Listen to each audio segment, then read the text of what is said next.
The psychology of unopened messages. You matched on the app, and the conversation was electric. Oh, this is Witty about replies, Tinder? shared jokes, and that rare vibe that felt promising. Eventually, you worked up the nerve to ask for her number. Damn. She gave it, and things felt like they were heading somewhere.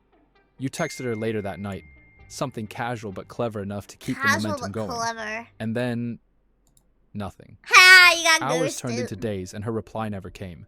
You stare at your phone, hoping, Maybe if you were just overthinking, better. spiraling. Maybe it's you. Did she see the message? Did it even deliver? Maybe it's you. You start replaying every interaction, dissecting every word. Yeah, you What probably said something weird. went wrong? The worst part, she's active everywhere else. Oh, posting you're stories. cooked. She's active everywhere else. She's definitely talking to other dudes. I'm sorry, bro. It's cooked. Move on.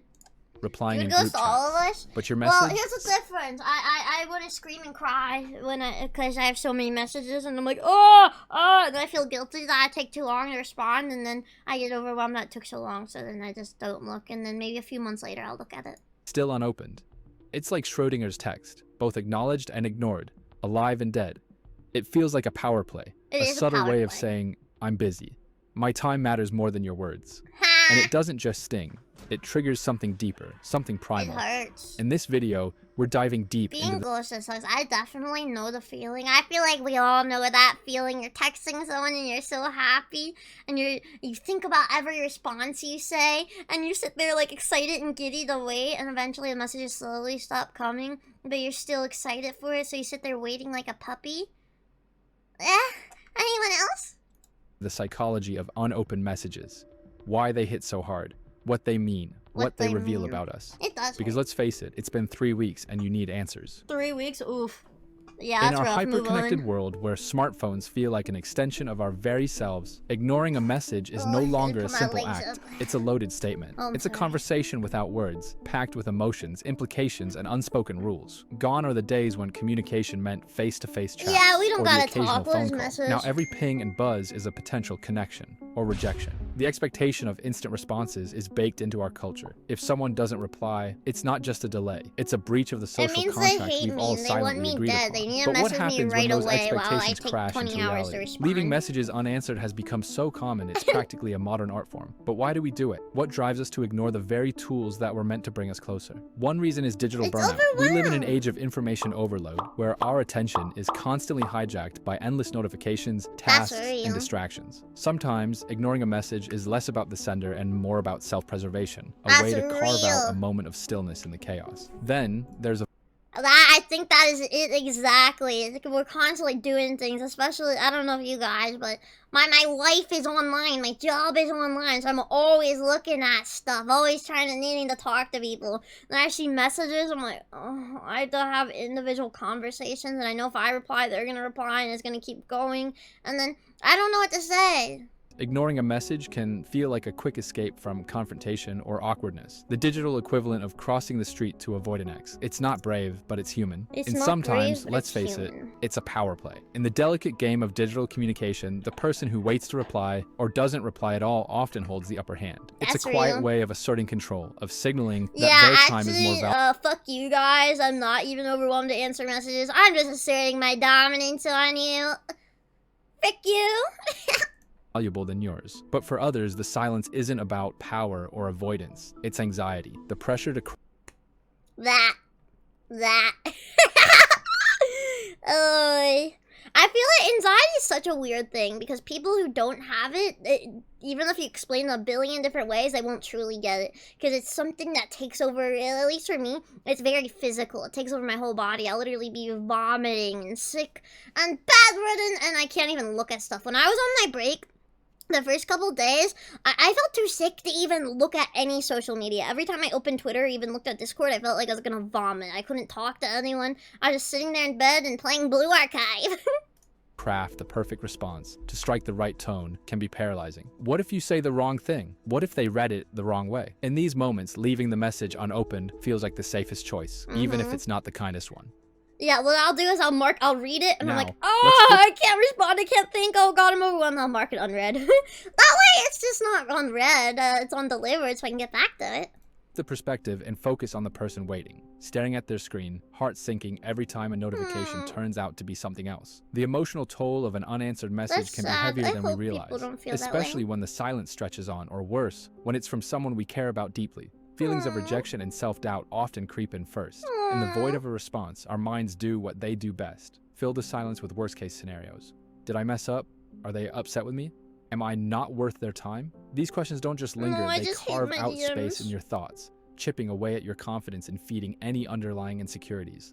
Anxiety kicks in next, dragging overthinking along for the ride. I guess I do Suddenly, you're that replaying too. every word of the conversation, analyzing punctuation, It's and like, oh convincing god, yourself I guess that I the do that timing too. of It's your like, oh text god, do they was think all I'm wrong. weird? It's Should a I mental stop spiral that asking? turns a simple lack of reply into a catastrophe waiting to happen. Frustration is never far behind. 2 seconds to reply. 2 seconds. That perceived lack of effort can feel like a slap in the face, especially when it happens repeatedly. It's not just It's okay, Jason. You'll be back in 607 seconds. I'll miss you. about the silence, it's what the silence seems to represent. A lack of care, a lack of respect, or worse, a lack of interest. But it doesn't stop there. Prolonged silence has a way of shaking the foundations of trust in relationships. When communication breaks down, even in small ways, it can cast doubt on the strength of the connection itself. And while it might That's another problem too. I've realized as I become more anxious, every time I even look at text and like think about it, I feel like I'm gonna throw up. But I realize you lose a lot of connections, friends and stuff. I don't know. You lose a lot of closeness, which kind of sucks. But then I think especially with VTubing, there's so many people you have to talk to, and so many people that want to talk to you, and you want to talk to too, but there's just not enough hours in the day. There's not enough energy in my mind. But I try. seem trivial in the grand scheme of things, these little fractures can grow over time. And let's not forget the ambiguity of digital communication. Without tone, facial expressions, another or any thing, real-time too. feedback, every pause feels bigger than it is. The gap between delivered and read It's so becomes hard fertile to ground express for what I truly want to misunderstandings, hurt say. I feelings, feel and like I'm so unnecessary dry drama. texting. For the sender, an unanswered message isn't just silence. Whenever you send a message, you always want to send something to like make the conversation keep flowing. My problem is I get so worked up because like if I respond, all I can think of is Lamau. And then that gives them nothing to work with, and I feel bad. I'm like, what could I give them to work with? You got ghosted after a date? With a girl once, and you never knew about ghosting or experiencing it before, and it hit like a truck. I had to check the obituary because I thought they died. Yeah. Damn, bitch, did you die? Why are you not responding? It's a spotlight on every insecurity, every doubt, When you crack my and neck. every fear they hope to keep in the shadows. It's easy to cast the person who doesn't reply as the villain of this story, but let's pause for a moment. Ignoring a message isn't always an act of malice. It's often a sign of their own inner battles. For many non-responders, guilt is a constant companion. They know the message is there waiting. They know they should reply, but they don't. And the longer they wait, the louder that internal voice of shame grows. It's a classic case of cognitive dissonance, the gap between what they know they should do and what they're actually doing. As the unread messages stack up, so does the pressure. Each notification feels like a tiny weight pressing down, a reminder of unfulfilled obligations. Do you know how many unread messages I have on Discord right now? 1, 2, 3, 4, 5, 6, 7, 8, 9, 10, 11, 12, 13, 14, 15, 16, 17, 18, 19, 20, 21, 22, 23, 24, 25, 26, 27, 28, 29, 30, 31, 32, 33, 34, 35, 36, 37, 38, 39, 40, 41, 42, 43. 43! I think communication is important. If your person you're talking about it knows your situation, it doesn't hurt to wait. Yeah, that's why I like being very open. That's why I like being open. I tell you guys, I'm an anxious little creature. I understand you so much. It's overwhelming. Yeah, I feel like if someone doesn't respond, there's always... I feel like depends how I feel about them, how secure I am with what they think of me. Because I'm like, if I think they like me and I know, it's like, okay, take your time, bestie. I don't care. But some people, it's like, I don't know how they feel. I hope they don't think I'm weird.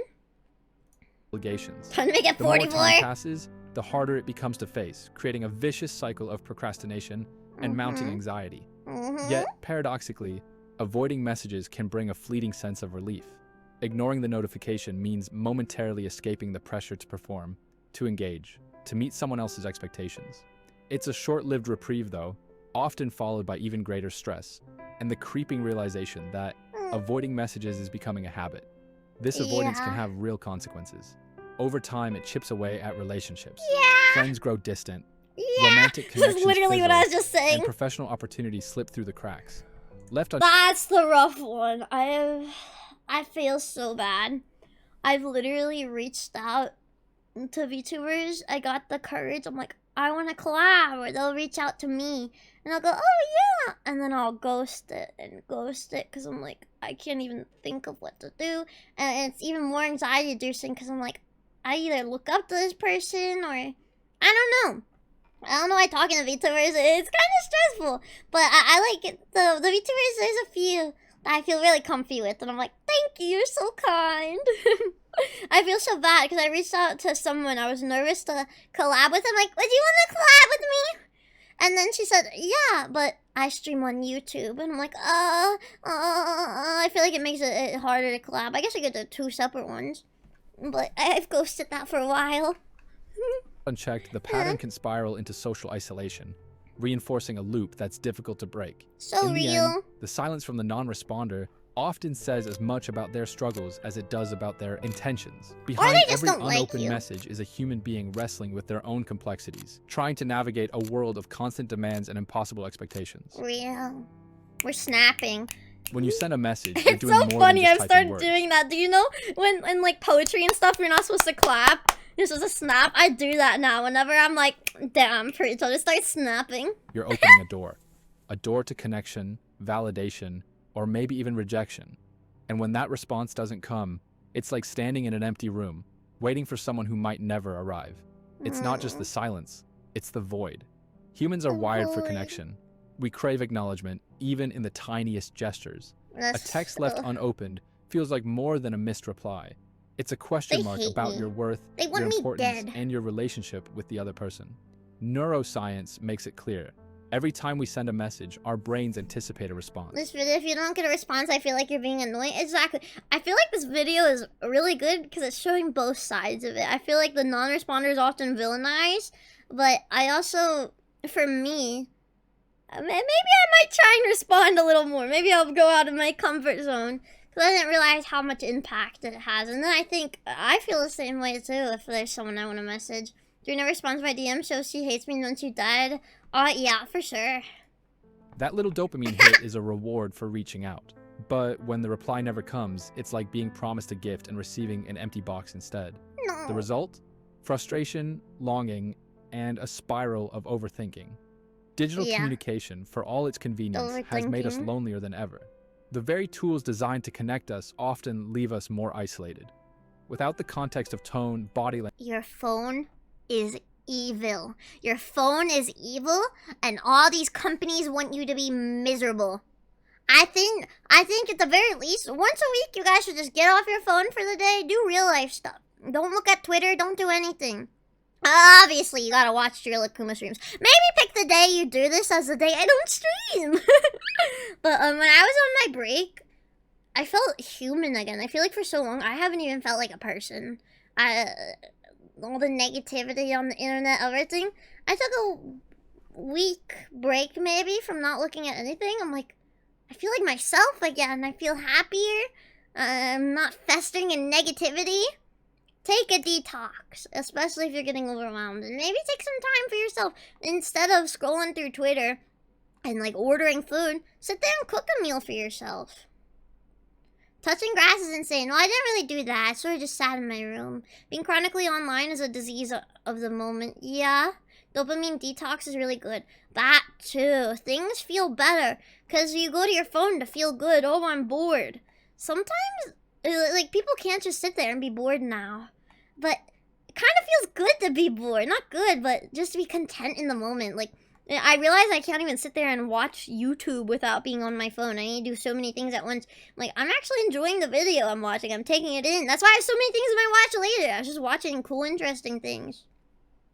Language or expression, even a simple delay can feel like rejection. Regain your attention fueling span. unnecessary conflicts and deepening emotional divides. But here's the takeaway. Attention span. That's why I uninstalled TikTok. Because I don't know if this is true, but I heard some stuff, I don't know, some study that they're saying scrolling through like such short form content constantly, it like there's a little part of your brain that gives you your attention span, and TikTok is permanently damaging that. Like you cannot get it back. Which is so unfortunate. So unfortunate. But I feel like I've got some of it back. I don't know. Understanding the psychology behind texting, why we respond, why we don't, and how it affects us is the first step toward navigating this new frontier of communication. It's about empathy for yourself and for the other person. Recognizing that sometimes the silence on the other end isn't about you. The silence It's about isn't their own about struggles, fears, or boundaries. In the end, texting is just one piece of the puzzle. True connection requires balance, a willingness to step away from screens and engage meaningfully, both online and offline. By doing so, we can reclaim what technology sometimes takes away, the ability to truly see, hear, and understand one another. So the next time you find yourself staring at an unanswered message, remember, it's not just about the text. It's about the complex, deeply human dance of connection and communication. And maybe, just maybe, the real message lies in how we choose to respond to the silence. W video, good video. Dope 33. That was good. Wow! If you like this video, you should come hang out with me on Twitch and watch it live every day but Monday. Up there, see that? Click that. Click that. That'll bring you there. Click it. I'll see you there. Thank you. Mwah. And if you didn't click it, I'll get you next time. Wow!